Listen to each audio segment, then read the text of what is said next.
जी, अस्सलाम वालेकुम बच्चों। अच्छा बच्चों, आज हम ना एक कुछ छोटा सा कॉन्सेप्ट डिस्कस करेंगे, बाकी फिर इंशाल्लाह स्टडी है कि हम क्वेश्चंस करते हैं बच्चों। अच्छा, इन्वेंटरी आज भी हमारा कंप्लीट नहीं हो पाएगा बच्चों, कल का लेक्चर होगा, फिर प्रैक्टिस होगी, अभी टाइम लगेगा इस पे। बच्चों, मार्कअप मार्जिन, प्यारे दोस्तों आप ज़रा गौर से बात सुनिएगा। आपको ये पता होगा जी, प्रॉफिट का लफ्ज़ तो आपने सुना है, प्रॉफिट। बच्चों, प्रॉफिट क्या होता है बच्चों? प्यारे दोस्तों, आपने चीज़ को बेचा, चीज़ को ख़रीदा भी तो होगा ना। सेल सेल करना, बेचना। और बच्चों इसको बच्चों इसको बेचने का खर्चा जो जिसे कहते हैं कॉस्ट ऑफ सेल, क्या कहते हैं प्यारे दोस्तों? Cost of cell. चीज़ को बेचने का खर्चा बच्चों। आप इसमें से प्यारे दोस्तों चीज़ को बेचने के खर्चों को माइनस करेंगे सेल में से, तो आपके पास मेरे चांद आएगा प्रॉफिट। क्या आएगा मेरे चांद? प्रॉफिट। अब प्रॉफिट निकालने के, अब ज़रा गौर से सुनना, मार्जिन को भी प्रॉफिट कहते हैं और मार्कअप को भी प्रॉफिट कहते हैं। लेकिन ना अल्लाह ताला ने दुनिया में मुख्तलिफ जहन के लोग पैदा किए हैं बच्चों। कुछ लोग कहते हैं मेरे प्यारे भाई, हमने प्रॉफिट निकालना है कॉस्ट को बेस बना के, यानी कॉस्ट हमारी बेस है, कॉस्ट को बेस बना के प्रॉफिट निकालना। कुछ कहते हैं प्रॉफिट सेल की बेस, सेल को बेस बना के निकालना, यानी प्रॉफिट 20% है सेल का, जो सेल आपने की उसका 20% हमारा मुनाफा। कुछ लोग कहते हैं नहीं, जो कॉस्ट है ना, कॉस्ट इसका 20% प्रॉफिट। तो प्यारे दोस्तों, अगर तो सेल है, अगर सेल को बेस बनाना तो सेल को आपको रखना पड़ेगा मेरे प्यारे दोस्तों 100%। मिसाल के तौर पे, अब ज़रा गौर से सुनना बच्चों, इक्वेशन ये है जी, कॉस्ट यानी cost of sale plus profit, profit का मतलब मार्जिन या मार्कअप, इज इक्वल टू मेरे प्यारे दोस्तों क्या होगा? ये होगा बच्चों सेल्स। क्या होगी मेरे चांद? सेल्स। उम्मीद है मेरे चांद मेरी बात समझ गए हो। Cost plus profit is equal to sales बच्चों। प्रॉफिट का मतलब क्या मेरे प्यारे दोस्तों? मार्कअप या मार्जिन। क्या बच्चों? मार्कअप या मार्जिन बच्चों, ठीक है। अच्छा बच्चों, अब जरा गौर से सुनना प्यारे भाई, अगर तो सेल को बेस बना के प्रॉफिट निकालना प्यारे दोस्तों, अब जरा सुनना जरा, फिर इक्वेशन बनेगी कुछ यूं। मैं कहता हूँ 20% प्रॉफिट है, मैं बगैर परसेंटेज के कर रहा हूँ। अगर तो सेल को बेस बनाना है तो सेल 100 है और ये 80 है, ठीक है। दूसरी इक्वेशन प्यारे दोस्तों, अगर मेरे चांद आपने आपने कॉस्ट को बेस बनाना, यानी कॉस्ट की हेल्प से, तो बच्चों कॉस्ट 100 है तो फिर ये 120। डन। डन है बच्चों, ये इक्वेशन बनी है आपकी, उम्मीद है बात समझ के हैं, ठीक है बच्चों। ये इक्वेशन बनी। अगर सेल को बेस बनाएंगे तो बच्चों सेल को 100 एज्यूम करेंगे। अगर प्यारे दोस्तों आप कॉस्ट को बेस बनाएंगे तो मेरे चांद फिर कॉस्ट को 100 एज्यूम करेंगे। ये इसी तरह रहेगा, ठीक है। फिर ये 100 होगा, फिर ये 120। डन बच्चों। मिसाल के तौर पे, मिसाल के तौर पे बच्चों इस इक्वेशन के मुताबिक, बच्चों अब जरा गौर से सुनना, बच्चों गौर से सुनना, बच्चों गौर से सुनना। मैं कहता हूँ प्यारे दोस्तों इधर देखें। मैं कहता हूँ जी इधर सेल आपने कहा था ना, सेल, सेल की अमाउंट है जी $5000, ठीक है, 5000, ठीक है। डिवाइडेड बाय, डिवाइडेड बाय किसको बेस बनाना है? सेल को। डिवाइडेड बाय 100, मल्टीप्लाई बाय प्यारे दोस्तों 20 बच्चों, ठीक है मेरे चांद, ठीक है। ये आपके पास क्या आ जाएगा? आंसर आ जाएगा, ठीक है मेरे प्यारे भाई। ये आपके पास आएगा मेरे ख्याल से $100 का प्रॉफिट आ गया, $1000 का, सॉरी, क्या आ गया मेरे चांद आपके पास? प्रॉफिट आ गया, ठीक है मेरे चांद। उम्मीद है बात समझ आ गई है। अच्छा, इधर बच्चों जो क्वेश्चन है, कहता जी इधर आपने बेस किसको बनाया है? कॉस को। किसको बच्चों? कॉस को, कॉस को, ठीक है। इधर कॉस 100 है, ठीक है। अब मेरे प्यारे दोस्तों, आपने क्वेश्चन में देखना है आपको कॉस गिवन है या आपको सेल गिवन है, ठीक है। अगर तो कॉस गिवन है, मिसाल के तौर पे, अगर तो सेल गिवन है तो आप कहेंगे 5000 डिवाइड बाई, ये 100 पे नहीं पड़ा, अब ये चेंज हो गया, अब यही तो चेंज है इधर। इधर इधर बच्चों, इधर आपने बेस बनाना था किसे? बेस बनाने का मतलब ये नहीं कि डिवाइड ही उसी से करना, बेस बनाने का मतलब है जो बेस बनेगी वो 100 होगी। इधर सेल बेस थी तो 100, इधर कॉस्ट सेल है तो बच्चों वो 100 है, लेकिन चूंकि हमारे पास सेल की अमाउंट गिवन है तो इसे 120 एज्यूम करेंगे, ठीक है, मल्टीप्लाई बाय 20। अब मेरे प्यारे भाई आपका आंसर चेंज होगा, उम्मीद है मेरे चांद मेरी बात समझ गए हो। डन है। अच्छा, अब आप इधर आओ, यह होगा जी 5000 डिवाइड बाई 120 मल्टीप्लाई बाई ये $833 आएगा। डन। अब देखो दोनों से आपका प्रॉफिट चेंज आ रहा है, क्या आ रहा है प्यारे दोस्तों? चेंज। उम्मीद है मेरे चांद मेरी बात समझ गए हो। काम की बात यह है बच्चों, काम की बात यह है प्यारे दोस्तों, अगर तो सेल को, अगर आपके पास सेल गिवन है, सेल की amount is given, sale is given, sale given है दोनों में, चाहे आप कॉस्ट को बेस बनाए चाहे बच्चों आप सेल को, तो डिवाइड भी फिर सेल की ही परसेंटेज से करेंगे, डिवाइड भी सेल की ही परसेंटेज से करेंगे, ऊपर भी सेल नीचे भी सेल। लेकिन ये आपने इधर क्योंकि सेल इसको 100 एज्यूम किया तो इधर 100, इधर बच्चों आपने कॉस को 100 लिया तो ये 120। उम्मीद है बात समझ गई। जो गिवन है बच्चों, जो क्या है बच्चों, given amount divided by given amount की ही परसेंटेज, गिवन अमाउंट की ही मेरे प्यारे भाई आपने परसेंटेज से डिवाइड करना, मल्टीप्लाई बाय जो आपको रिक्वायर्ड है बच्चों, मल्टीप्लाई बाय रिक्वायर्ड अमाउंट की परसेंटेज। डन है मेरे चांद? ठीक है, given amount divide by given amount की percentage, multiply by required amount से मल्टीप्लाई करते हैं। रिक्वायर्ड अमाउंट की, इधर रिक्वायर्ड अमाउंट क्या थी बच्चों, प्रॉफिट, तो रिक्वायर्ड अमाउंट की परसेंटेज से मल्टीप्लाई किया। डन। अच्छा प्यारे दोस्तों, अगला क्वेश्चन देख लेते हैं बच्चों। अगले क्वेश्चन में कहता है जी कॉस्ट इज, ये नया स्नैरियो है, कहता है कॉस्ट इज, ये नया स्नैरियो है, कॉस्ट इज, मिसाल दे रहा हूँ, कॉस्ट इज अपनी तरफ से बना रहा हूँ $7,500, ये नया स्नैरियो है। ठीक है, अच्छा C plus P is equal to मेरे प्यारे दोस्तों S हो गया बच्चों। अच्छा प्यारे दोस्तों, वो कहता है जी हम ना बेस बनाते हैं बच्चों किसको, कॉस्ट को, तो कॉस्ट ये है। ठीक है, तो सर आपने मार्कअप मार्जिन से बात शुरू की थी, वो कहाँ गया, वो समझाता हूँ, वो तो एक लफ्ज़ है। अब आपने क्या करना है, given amount divided by given amount की ही परसेंटेज। 20% से मल्टीप्लाई करेंगे तो प्रॉफिट आ जाएगा, 120 से मल्टीप्लाई करेंगे तो सेल आएगी बच्चों। आपने क्या निकालना है, प्रॉफिट बच्चों, तो मल्टीप्लाई बाय 20 कर दें। अगर बच्चों आपने सेल्स निकालनी होती तो आप करेंगे 7,500, इसी की ही परसेंटेज से डिवाइड करेंगे, मल्टीप्लाई बाय 120, तो इधर सेल की अमाउंट आ जाती। उम्मीद है मेरे ख्याल में आपको समझा पा रहा हूँ। ठीक है बच्चों, और ठीक है, अच्छा जी, उम्मीद है बात समझ आ गई है बच्चों, और डन है। लो जी, अब ये क्वेश्चन आपके इंशाल्लाह इस तरह होते जाएंगे जितने भी हैं बच्चों। कॉस्ट गिवन है बच्चों, कॉस्ट गिवन है। इधर आपने कॉस्ट की ही बेस पे कॉस्ट को 100 लिया ना, मैं स्नैरियो चेंज कर देता हूँ बच्चों, चलो छोड़ो, और स्नैरियो देख लेंगे कोई। अच्छा अब लव्स मार्कअप मार्जिन। अब बच्चों मार्कअप हमेशा अप्लाई होता है किस पर, कॉस्ट पर, मार्जिन अप्लाई होता है सेल, यानी सेल्स को 100% लेना है, इधर कॉस्ट को 100% एज्यूम करना है। डन है मेरे चांद? मार्कअप का मतलब है, ये आप समझेंगे, आप एमए में भी पढ़ेंगे बहुत डिटेल में, या शायद आपने पढ़ा हो। अगर है जी कहता जी प्रॉफिट निकाले, मार्जिन प्रॉफिट, कहता जी मार्जिन इज इतना, इसका मतलब है मार्जिन अप्लाई होता है सेल पे, सेल 100 है। अगर लफ्ज है मार्कअप अप्लाई होता है मेरे प्यारे दोस्तों कॉस्ट पर, कॉस्ट 100 है। डन।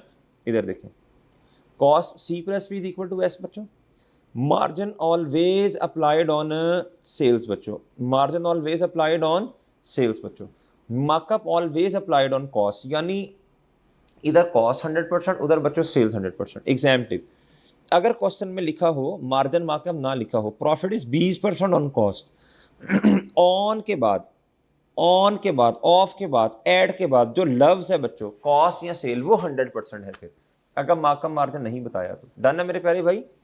अच्छा अब आपने कुछ स्टेप्स करने हैं बच्चों। सबसे पहले identify if the question amount is sale और कॉस्ट। आपने इक्वेशन बना ली, उसके बाद आपने देखना आपको अमाउंट कौन सी गिवन है, प्रॉफिट की, सेल की, कॉस्ट की, जो अमाउंट गिवन है, put the given amount in the numerator, ऊपर रखें, put the percentage in the denominator, कौन सी, रेलिवेंट अमाउंट की जो गिवन है, रेलिवेंट अमाउंट की परसेंटेज बच्चों नीचे रखें बच्चों, आपके पास इंशाल्लाह जवाब आ जाएगा बच्चों।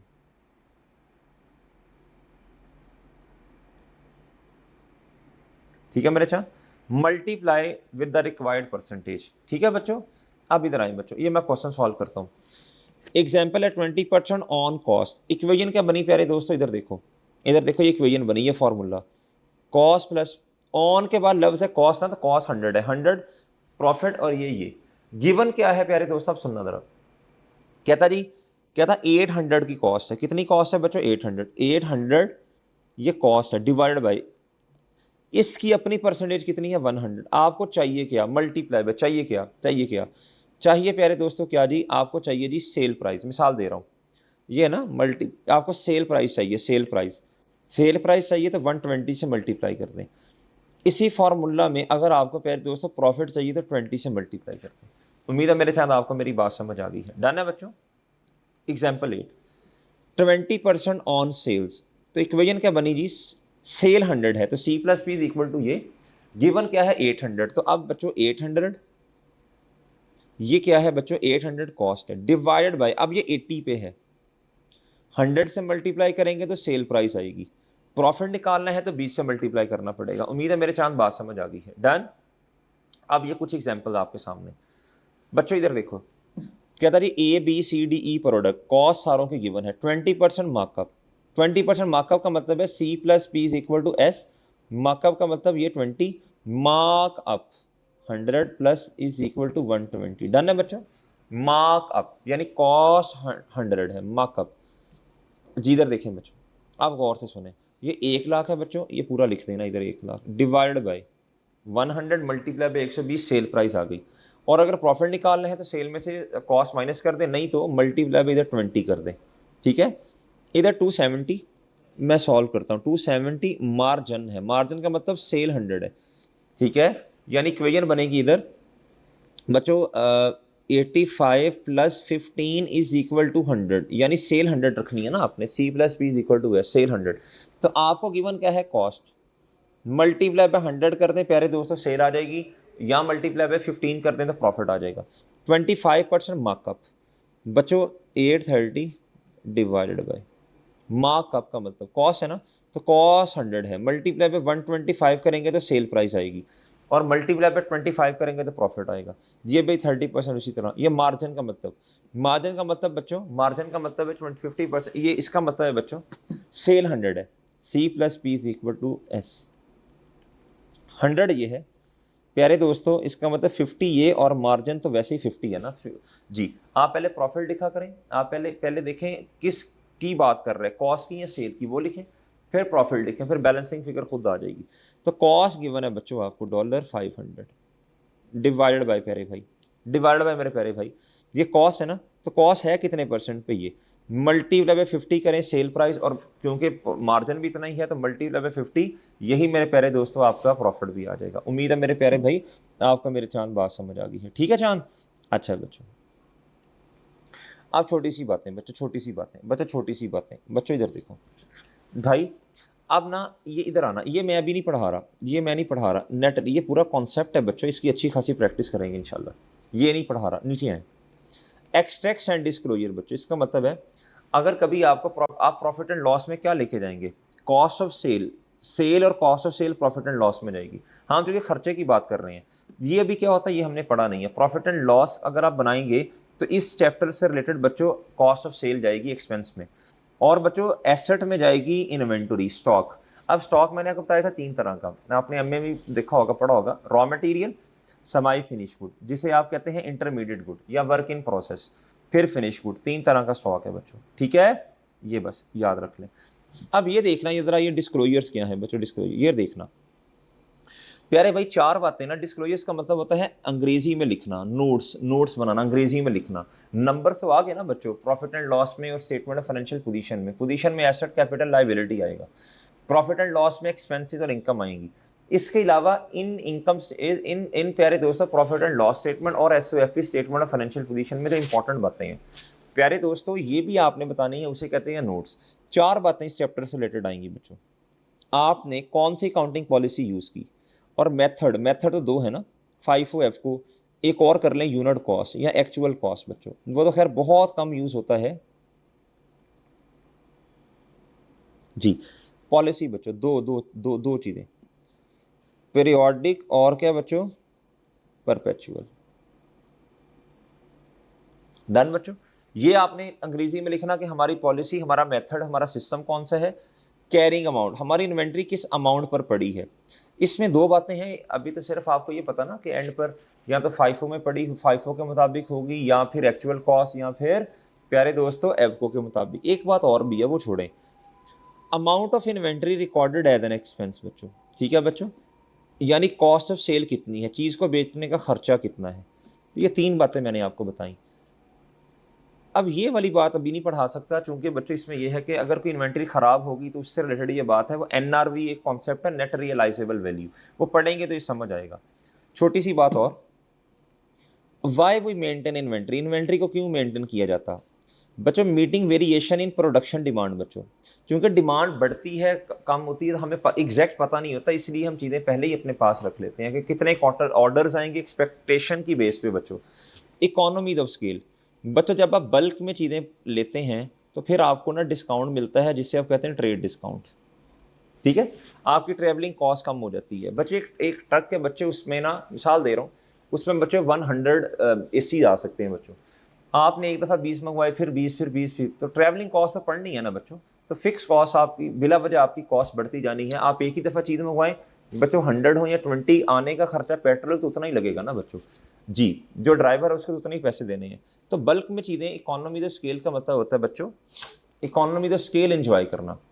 प्यारे दोस्तों, बल्क में चीज़ें खरीदना या बच्चों चीज़ें एक ही दफ़ा मंगवा लेना बच्चों, सही है। इकोनॉमी द स्केल का मतलब है जो बड़ा बिजनेस होता है वो इकोनॉमी द स्केल एंजॉय करता है जी, उसकी कॉस्ट फिक्स कम हो जाती है बच्चों। इसलिए हम चीज़ें पहले ही मंगवा के अपने पास स्टॉक में रख लेते हैं। एक दफ़ा इकट्ठी मंगवा लेंगे तो प्यारे दोस्तों खर्चा कम पड़ेगा बच्चों। Guarding against price increase and stock out. Stock out का मतलब है कहीं हम ऑर्डर आए और हमारे पास स्टॉक ही ना पड़ा हो, एहतियाती तदाबीर, इसलिए अपने पास रखते हैं। और बच्चों आपको पता है आए दिन चीज़ों की प्राइसेस इंक्रीज होती हैं, तो आज लेके रख लेते हैं ताकि कल को कुछ प्रॉफिट तो हो ना बच्चों जी। सस्ते दामों चीज़ें आज ले लेते हैं बच्चों।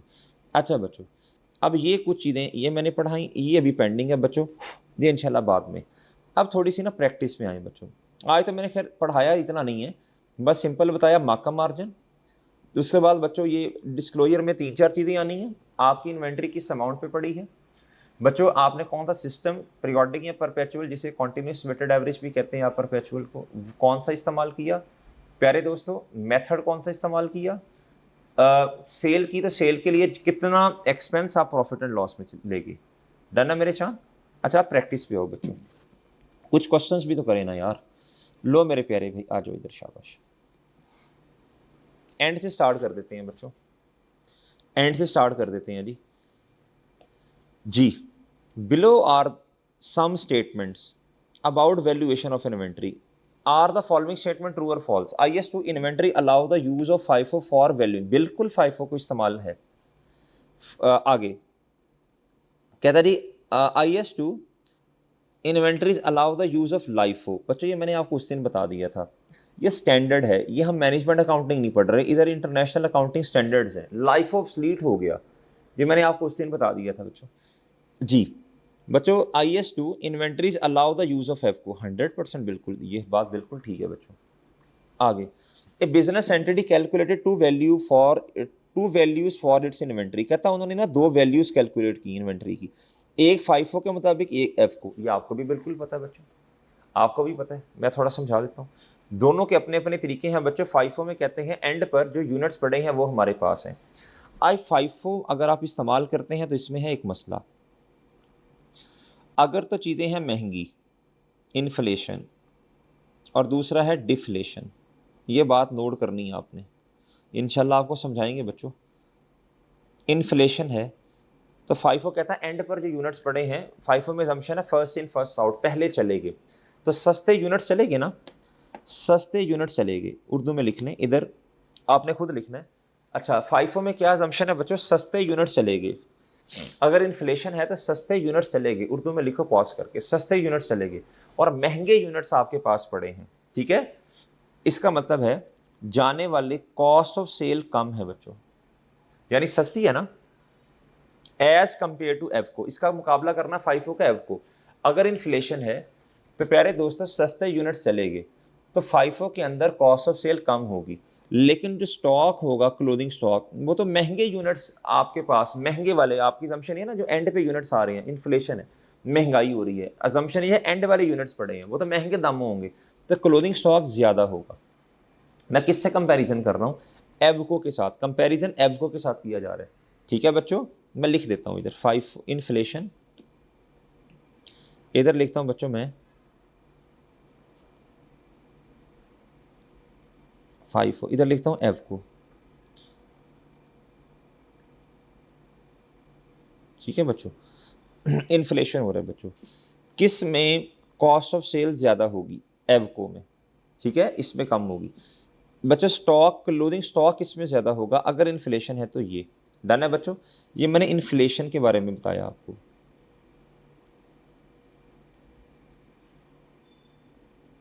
ठीक है मेरे चांद। अब मैं मेरे चांद बताता हूँ डिफ्लेशन के बारे में। अगर चीज़ें सस्ती हो रही हैं प्यारे भाई, चीज़ें सस्ती हो रही हैं जी। एवको तो ये कहता था ना कि सारे यूनिट्स एक ही रेट पे पड़े, आप वेटेड एवरेज कर लेते हैं बच्चों, एवरेज आउट कर लेते हैं। प्यारे दोस्तों अब चीज़ें महंगी हो रही हैं, तो फाइफो कहता था फर्स्ट इन फर्स्ट आउट, जो पहले आए पहले चले गए 10 यूनिट से बच्चों। अच्छा इसमें जो जाने की बात कर रहे हैं, ये रेट की बात की जा रही है कि जी जो पहले आए थे वो पहले वाले रेट पे, यूनिट्स चले गए हैं पहले वाले रेट पे, यूनिट्स जो भी जाएं, लेकिन बच्चों रेट कौन सा होगा, पहले वाला रेट की बात हो रही है बच्चों। अच्छा जब पहले चले गए तो कॉस्ट ऑफ सेल, जारी सी बात है बच्चों, इधर ज्यादा होगी कॉस्ट ऑफ सेल, इधर ज्यादा होगी, इधर कम होगी, इधर इधर ज्यादा होगी। मैं इस तरह लिख देता हूं बच्चों, इधर कम होगी कॉस्ट ऑफ सेल, इधर ज्यादा होगी। स्टॉक इधर ज्यादा होगा इधर, ठीक है। अब जारी सी बात है बच्चों, एक इसका है जी प्रॉफिट के साथ भी लिंक। अब बच्चों देखो, खर्चा जब ज्यादा होता है प्यारे दोस्तों, बड़ी सिंपल सी बात है, प्रॉफिट कम होता है, ठीक है बच्चों। उधर चूंकि कॉस्ट ऑफ सेल कम तो प्रॉफिट ज्यादा बच्चों, ये एवको है बच्चों। इधर खर्चा ज्यादा तो प्रॉफिट कम होगा बच्चों। डाना मेरे प्यारे भाई, उम्मीद है बात समझ गए हैं। और वैसे भी क्लोथिंग स्टॉक, आपको शायद याद हो बच्चों, ओपनिंग स्टॉक प्लस परचेजेस, ये दोनों कॉस्ट ऑफ सेल को बढ़ाते हैं, क्लोथिंग स्टॉक कम करता है। क्लोथिंग स्टॉक जितना ज्यादा होगा एक्सपेंस उतना कम होगा, तो क्लोथिंग स्टॉक कम करता है। क्लोथिंग स्टॉक ज्यादा होगा तो बच्चों जारी सी बात है कॉस्ट ऑफ सेल कम होगी और प्रॉफिट ज्यादा ही होगा। अच्छा अब मैं डिफ्लेशन पे बात करता हूं बच्चों। चीज़ें मेरे चांस सस्ती हो रही हैं, सस्ती, तो बच्चों इधर देखें, तो जो चीज़ें सस्ती हो रही हैं, एंड पर जो यूनिट्स बड़े होंगे उन पर जो रेट लगेगा बच्चों, वो कौन सा लगेगा, वो कम प्राइस वाला। तो क्लोथिंग स्टॉक फाइफो में कम होगा और चीज़ें सस्ती हैं, तो इसका मतलब अजम्पशन है महंगे वाला रेट लग गया होगा बच्चों जो यूनिट्स पहले चलेगी। डन है मेरे प्यारे भाई, इधर आए, कॉस्ट ऑफ सेल बच्चों, क्लोथिंग स्टॉक बच्चों, प्यारे भाई प्रॉफिट जी। अब इधर आओ बच्चों, इधर अजम्पशन क्या है प्यारे भाई, कॉस्ट ऑफ सेल डिफ्लेशन। भाई इधर अजम्पशन है, इधर है फाइफो एवको जी। बच्चों इधर अजम्पशन है महंगी चीज़ें पहले चली गई, इधर कॉस्ट ऑफ सेल ज़्यादा इधर कम। बच्चों आपने फाइफो को सोचना है, एवको को नहीं सोचना आपने। क्लोथिंग स्टॉक बच्चों सस्ती वाली चीज़ें हमारे पास पड़ी हैं, क्लोथिंग स्टॉक की अमाउंट इधर कम होगी बच्चों, इधर होगी ज़्यादा, ठीक है। अब इधर देखो, अब जब इधर कॉस्ट ऑफ सेल ज़्यादा है तो ऑब्वियसली बच्चों प्रॉफिट कम होगा। प्यारे दोस्तों इधर कॉस्ट ऑफ सेल कम है तो बच्चों प्रॉफिट जारी सी बात है बच्चों ज़्यादा, ठीक है मेरे चांद। आपने एक चीज़ नोट की होगी, जो सलूक जो ट्रीटमेंट क्लोथिंग स्टॉक का है तो बच्चों प्रॉफिट का भी वही है, ठीक है। तो इसका मतलब ये बना क्लोथिंग स्टॉक, एक रूल लिख लें बच्चों, rule, clothing stock directly proportional है किसके बच्चों, प्रॉफिट के। जब प्रॉफिट ज़्यादा तो सारी जारी सी बात है बच्चों नेट एसेट कैपिटल भी ज़्यादा, सब कुछ ज़्यादा। वाइल जब भी अंग्रेजी का लफ्ज़ कोई एक सेंटेंस लिखा हो और उसके आगे आ जाए while, but, due to, however, further, इसका मतलब आगे कोई मसला है। वाइल ओपनिंग स्टॉक, ये तो कॉस्ट ऑफ सेल को बढ़ाएगा ना, और ये इनवर्सली प्रोपोर्शनल है। अब पता नहीं आपको समझ आएगा नहीं, मैं लिख देता हूँ। इनवर्स प्रोपोर्शन है बच्चों किसका, प्रॉफिट का। डन है मेरे प्यारे भाई, इस रूल को मेरा चांद लिख लो, ठीक है, इस रूल को मेरा चांद लिख लो, ठीक है। ठीक है बच्चों, उम्मीद है मेरे चांद ये बात समझ आ गई आपको। अब ये जो था ना, ये सारा ये इधर लिखा हुआ है बच्चों, ये मेरा चांद इधर आओ, ये सारी बातें मेरे चांद जो मैंने की है ना, इधर लिखी हुई हैं बच्चों।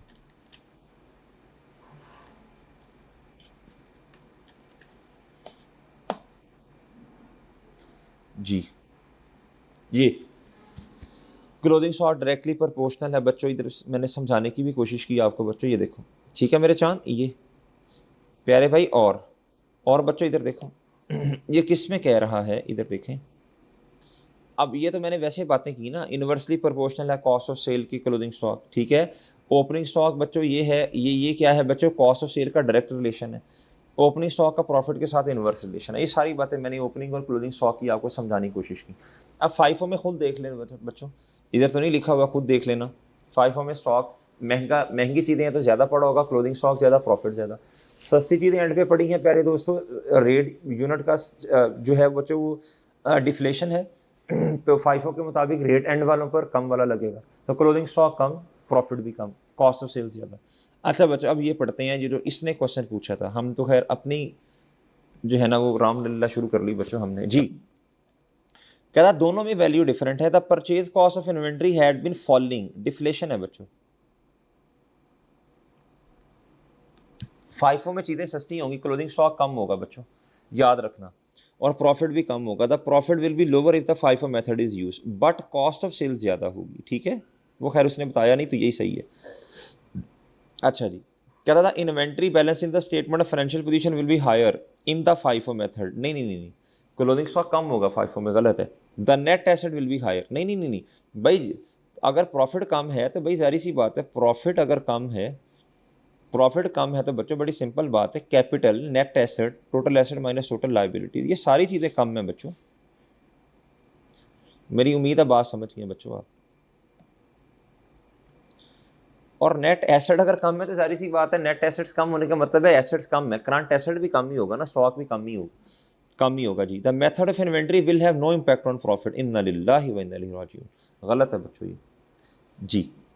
कहता जी what is the value of clothing stock using AVCO continuous weighted average method, ठीक है, ये तो बहुत आसान है बच्चों, इधर देखो, कॉन्टिन्यूस एवरेज मेथड का हमने टेबल बनाना है बच्चों, मतलब इस तरह क्वांटिटी, ये सोल्यूशन कर रहे हैं 18 का, क्वांटिटी पर यूनिट कॉस्ट, और इधर आ जाना है टोटल या बैलेंस जी। अब आए जी, टेबल बनता जाएगा। 2 जनवरी को 15 यूनिट्स परचेज किए, 100 के 1500 हो गया बच्चों।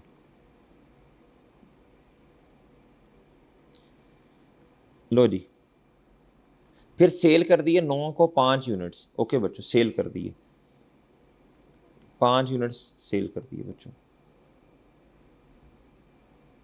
गलत कर दिया मैंने, इधर 15 यूनिट्स थे, ऑनलाइन वाला आप घर में बैठ के कह रहे हो सर गलत हो गया, गलत जी बच्चों, ये यही रेट लगेगा, हमने कॉस्ट निकालनी है बच्चों, ये आ गया 500, डन है बच्चों, ये डॉलर में कर रही हो आप जी। प्यारे भाई अब आप इधर आए, इधर लिखेंगे आप कितना बच्चों 100, प्यारे दोस्तों माजरत, इधर 10, इधर आप लिखोगे बच्चों कितना 100, डन। आगे बच्चों फिर परचेज कर ली बच्चों आपने, और वो 5 यूनिट्स किए 110 पे, 5 यूनिट्स 110 पे 550 बनेगा बच्चों जी, डन है बच्चों जी। अब इसमें अब आप क्या करूं, मुझे तो कैलकुलेट करता हूं, 103.33, लो मेरा चांद बच्चों, इसको तो काट ही दो ना, अब इसकी ज़रूरत है कि नहीं, चलो बाहर ये देख लेना। अच्छा अब बच्चों फिर इशुएंस, अब 2 इशुएंस है बच्चों, इधर तुक्का नहीं चलना, 5 यूनिट्स कितने बच्चों जी, ये आएगा बच्चों, मैं राउंड ऑफ करूंगा 516 समथिंग, मैं 517 राउंड ऑफ करके करूंगा, डन है बच्चों। अब मेरे प्यारे दोस्तों एंड पर कितने यूनिट्स बने 10, और ये निकलेगा बच्चों 1150 माइनस 517 1033, ठीक है। रेट पूछते एंड पे कितना है, सारे यूनिट्स का पड़ा होता तो 1033 डिवाइडेड बाई 10, तो ये 10 यही आ जाता नीचे बच्चों, ठीक है बच्चों। तो ये मेरे चांद बनेगा ये बीटा। उम्मीद है बच्चों बात समझ आ गई है, डिटेल में हमने बच्चों ये क्वेश्चन कर लिया जी, ठीक है। लो बच्चों ये क्या है, perpetual continuous weighted average method, done है बच्चों। लो जी आगे बच्चों, कहता जी व्हाट इज, कहता के figure for cost of sale, cost of sale पूछ रहा है बच्चों, कॉस्ट ऑफ सेल, बच्चों कॉस्ट ऑफ सेल की इक्वेशन इस तरह बनती है, opening stock is equal to plus purchases plus सामान को लेके आने का, परचेजेस को लेके आने का खर्चा minus clothing stock. Opening stock कितना बच्चों, इधर देखो 30 जून 3 है ना, तो बच्चों इधर देखो, इधर 30 जून 3, तो पिछला साल ख़त्म हुआ होगा 30 जून 2 पे, साथ ही नया साल शुरू हो गया 1 जुलाई 2 पे, तो ये ओपनिंग स्टॉक है बच्चों। एक साल का सफ़र है ना 2 से 3 तक, अब जुलाई से जुलाई है जी 34,500 plus purchases 4 to 8 400 plus carriage in, outward expense, outward इधर कॉस्ट ऑफ सेल में नहीं आता, ये कॉस्ट ऑफ सेल में आएगा जी। आउटवर्ड मार्केटिंग एडवर्टीजमेंट एक्सपेंस है, सामान को कस्टमर तक पहुंचाना, ये कॉस्ट ऑफ सेल में नहीं आता, ये लिख लो बच्चों कहीं अपने पास। Minus clothing stock, clothing stock cost of sale को कम करता है, ये तो हमारा खर्चा ही नहीं है, अगले काउंटिंग पीरियड का खर्चा है बच्चों। जी बच्चों, अब मेरे प्यारे भाई जो आपका आंसर आएगा ये कर लेना कैलकुलेट, इंशाल्लाह यही आएगा बच्चों, ठीक है। ये बस ये माइनस करना बच्चों, ये माइनस करना, ये ठीक है, ये माइनस करना 56 ये वाला। क्या था, which of the following represents the impact on financial statement of recording clothing inventory. बच्चा क्लोथिंग इन्वेंट्री को रिकॉर्ड करते हैं, आपका प्रॉफिट बढ़ता है, आपका नेट एसेट भी बढ़ता है। स्टॉक क्लोथिंग वाला रिकॉर्ड करेंगे तो ज़्यादा रिकॉर्ड करेंगे तो बच्चों आपका प्रॉफिट बढ़ जाएगा, नेट एसेट भी बढ़ेगा बच्चों। Using the continuous weighted average method, ये आपका होमवर्क है, आपने खुद करना है बच्चों, जैसे अभी मैंने करवाया, फिर मैं भी इंशाल्लाह करवा दूंगा, बिल्कुल उसी तरह टेबल बनेगा जैसे मैंने अभी बनाया था। The company holds a constant level of inventory, but the cost of goods is rising over time, यानी इन्फ्लेशन है बच्चों जी। कहता जी 5 valuation will produce a higher profit than average cost, यानी एफको से ज़्यादा प्रॉफिट होगा, बिल्कुल ठीक है, एंड पे यूनिट ज़्यादा पड़े होंगे, कॉस्ट ऑफ सेल ज़्यादा तो प्रॉफिट भी ज़्यादा। 5 valuation will all produce a higher valuation inventory valuation than, बिल्कुल ये बात सही है, जब प्रॉफिट ज़्यादा जाहिर सी बात है बच्चों, कॉस्ट ऑफ सेल बच्चों देखो ना, जब आपके स्टॉक के यूनिट ज़्यादा क्लोजिंग में पड़े हैं, क्लोजिंग स्टॉक बढ़ गया, एसेट बढ़ा, डन है, तो उसके बढ़ने की वजह से क्लोजिंग स्टॉक के आपका कॉस्ट ऑफ सेल कम होगी ना, खर्चा नहीं है, ये एक एसेट है, कल के लेक्चर में समझाया था। तो आपके एक्सपेंस कम होने की वजह से प्रॉफिट बढ़ गया, सही है, और एक्सपेंस को शिफ्ट कर दिया एसेट में, दोनों बातें ठीक हैं। आगे, what is the valuation of this inventory to be included in financial statement, यानी एसेट्स में कितना जाएगा स्टेटमेंट फाइनेंशियल पोजीशन में। बच्चों ये एनआरवी समझाऊंगा तभी समझ आएगा, पेंडिंग कर लें बच्चों कल इंशाल्लाह। ये भी बच्चों वही है, ये भी एनआरवी है बच्चों। अच्छा जी, in accordance with the international financial reporting standards, कहता जी what is the valuation of inventory. कहता जी Pooja is estimating the cost of good sold, ठीक है, he is registered for sale tax, कहता है वो डिलीवर फलां, रजिस्टर्ड का मतलब है सेल टैक्स का इम्पैक्ट लेना है, नॉन रजिस्टर्ड पे तो होता ही नहीं है ना इम्पैक्ट जी। 1000 ये 20 ये हो गया, तो दोनों को ऐड करें, सेल टैक्स का मैंने समझाया था ना, टैक्स आ गया, कस्टम ड्यूटी, ये वो फलां, तो बच्चों रिफंडेबल नॉन रिफंडेबल, अगर कुछ ना लिखा हो तो हमेशा नॉन रिफंडेबल एज्यूम करना है, नॉन रिफंड जी। डिलीवरी कॉस्ट कैरीज इनवर्ट को कहते हैं, एक्सपेक्टेड स्टोरेज कॉस्ट नहीं, ये नहीं, ये आपका ये कॉस्ट ऑफ सेल वाला खर्चा नहीं है, एक्सपेक्टेड स्टोरेज कॉस्ट, ये तो चीज़ को हम तो कह रहे हैं पड़ी कितने की, अब बच्चा चीज़ आपके पास आ गई है, अब ये आपने बताना है, अब इसको मजीद खर्चा जो है वो नहीं बता रहे होंगे। Expected delivery cost to customer, ये कैरीज आउट है, ये कहते हैं ऑपरेटिंग एक्सपेंस कहते हैं, इन्हें ऑपरेटिंग एक्सपेंस कहते हैं, ठीक है, कॉस्ट ऑफ सेल में नहीं आएगा, याद कर लो ना बस इस बात को, तो ये 10,500 जवाब आएगा बच्चों। अच्छा बच्चा कहता है what is the correct cost per bottle to use when valuing the inventory, कहता है in accordance with international, AS का मतलब इंटरनेशनल अकाउंटिंग स्टैंडर्ड, कहता है bought 1000 litre of olive oil जी, कहता है for a supplier for 2 litre, तो एक दो का तो ये पड़ा कितने का 2000 का, ठीक है, ये लीटर्स हैं, ये rupees. The cost of delivery है कहता है 900 प्लस 900 कर दें इसमें। अच्छा जी, कहता है एंड देन जी, and then it was repackaged into a 0.5 litre glass bottle which cost 0.75 each. Okay बच्चों, अब प्यारे दोस्तों वो क्या कहना चाह रहे हैं, वो 1 मिनट दीजिएगा। टोटल आपके जो हैं वो आपके पास है कितने बच्चों, 9 जी बच्चों,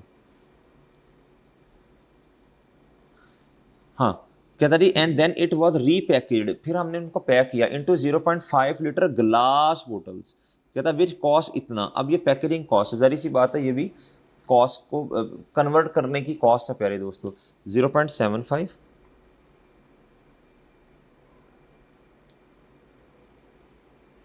75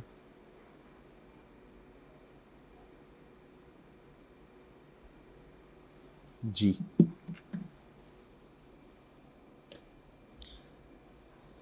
जी मेरे प्यारे भाई, ये आएगा आपका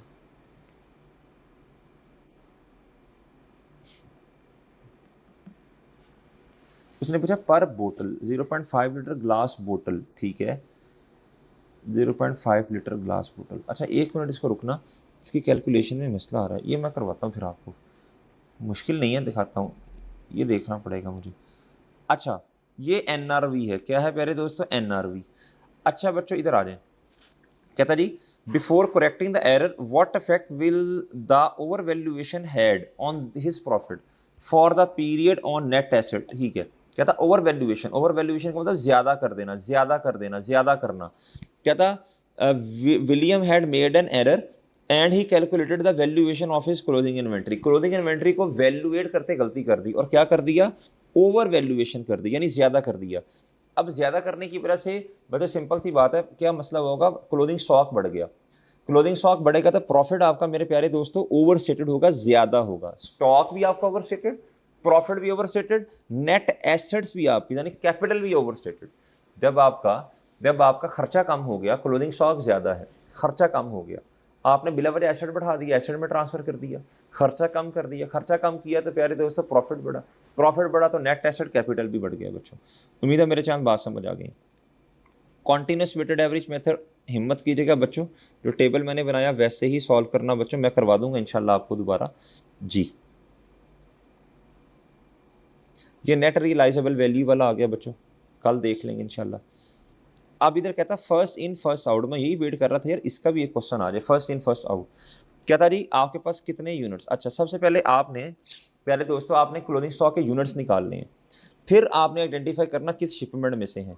कहता 100 हमारे पास 1 सितंबर में पड़े थे, कहता जिनकी कॉस्ट है 12, 100 पड़े थे बच्चों। परचेज कितने थे, 100 प्लस 50 प्लस 80, ये 3 परचेज शिपमेंट्स है ना, ये प्यारे दोस्तों। अब सेल वाले मैं बिलीव से कर रहा हूँ, बिके कितने, -60 -80। अगर तो कहेगा कॉस्ट ऑफ सेल तो बच्चों कॉस्ट ऑफ सेल के लिए 140 यूनिट्स, अगर कहेगा परचेज से परचेज है बच्चों 230, इसमें से ये निकाल दें बच्चों 230 माइनस, अब मेरे पास कैलकुलेटर भी नहीं है ना, ये भी मस्त है, 230 माइनस 140 90 आएगा शायद, 90 आएगा, 90 यूनिट्स मल्टीप्लाई बाय। अब ये कहाँ से बचे हैं भाई, आखिरी शिपमेंट तो ये थी लेटेस्ट वाली, उल्टा शुरू करना है, मल्टीप्लाई बाय, अब नहीं सॉरी 90 हैं, जिसमें से 80 यूनिट्स पड़े हैं अलग रेट पे और 10 यूनिट्स पड़े हैं अलग रेट पे, ये पड़े हैं लेटेस्ट वाले 12.5 पे। ये डॉलर लिख दूं कंफ्यूज ना हो ताकि आप, जी ये पड़े हैं 11.5 पे। डन है बच्चों, अब इनको मेरे चांद आप टोटल कर लीजिए और आपका आंसर आ जाएगा बच्चों। कहते हैं तो मैं कर देता हूँ, नहीं तो कर लेना बच्चों, अब देख लेना। अच्छा मैं कर देता हूँ यार, ये मसला ही रहना है।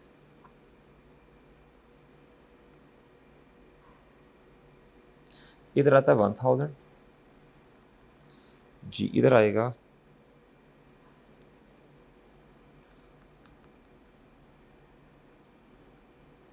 डन हो गया बच्चों, ये जवाब है। कहता जी which two of the following statement about inventory valuation are correct, the weighted average और cost method can be use to determine cost, बिल्कुल ठीक है, बिल्कुल ठीक है। Clothing inventory is valued at the lower of cost and NRV, ये खैर आपको पता नहीं है लेकिन चलो, स्टॉक जो होता है ना कल बताऊंगा, ये stock should be recorded at lower of, lower क्या कॉस्ट या एनआरवी, ये तो रूल है, क्या होता है ये बात की बातें हैं बच्चों। Clothing inventory is always value, नहीं ये सही नहीं है, ये नेट रियलाइजेबल वैल्यू की बातें हैं, ये कल आपको फिर समझाएंगे इंशाल्लाह। ये अब ये भी फर्स्ट इन फर्स्ट आउट वाला क्वेश्चन आ गया बच्चों। जी पहले ये कर लें, which of the following should be taken in considering the cost of inventory, purchase price आएगी, ट्रेड डिस्काउंट माइनस होगा, दी डिलीवरी कॉस्ट टू कस्टमर, ये मैंने बताया ना ऑपरेटिंग एक्सपेंसेस का पार्ट है जी, जिसको बनाने का पार्ट नहीं, स्टोरेज कॉस्ट चीज़ को स्टोर करना, ये भी ऑपरेशनल एक्सपेंसेस का पार्ट है, रेंट इंश्योरेंस की तरह बच्चों। अच्छा कॉस्ट का पार्ट कैपिटलाइज नहीं करना, 2 वाला।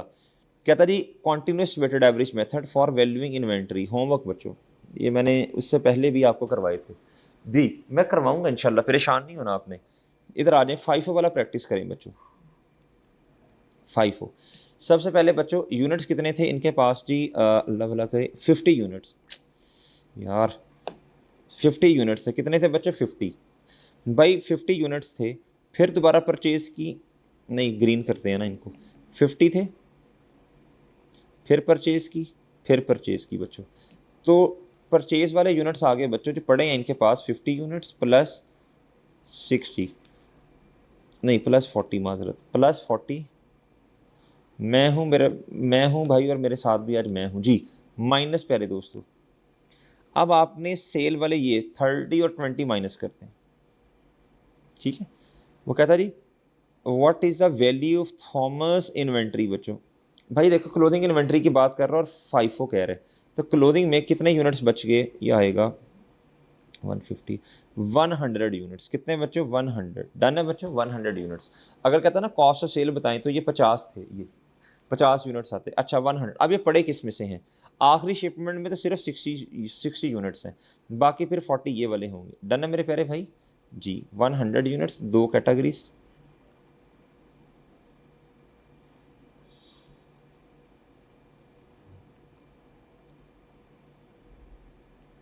जी।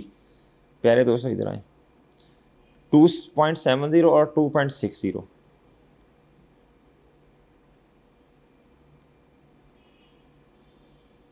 जी बच्चों उम्मीद है बात समझ गए हैं। इधर आए जी,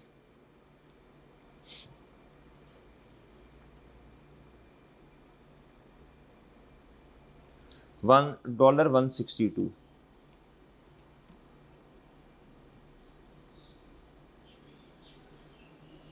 जी। और बच्चों इधर आएगा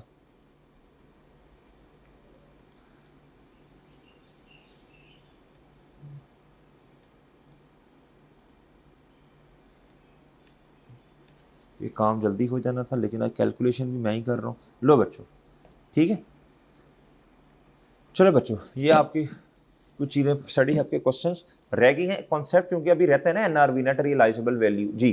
तो प्यारे दोस्तों वो क्या उसका नाम है बच्चों? अच्छा अब ये MCQ जो था ना ये वाला, अब कैलकुलेटर शैलकुलेटर हो तो मैं करवाऊँ, इसको फिर आप होल्ड कर लें थोड़ा सा जी। और वैसे भी हाँ ठीक है, इसको होल्ड कर लें। अच्छा जी चलो बच्चों, अब ये लेक्चर ख़त्म हुआ, इजाज़त दीजिए बच्चों, अल्लाह हाफिज़।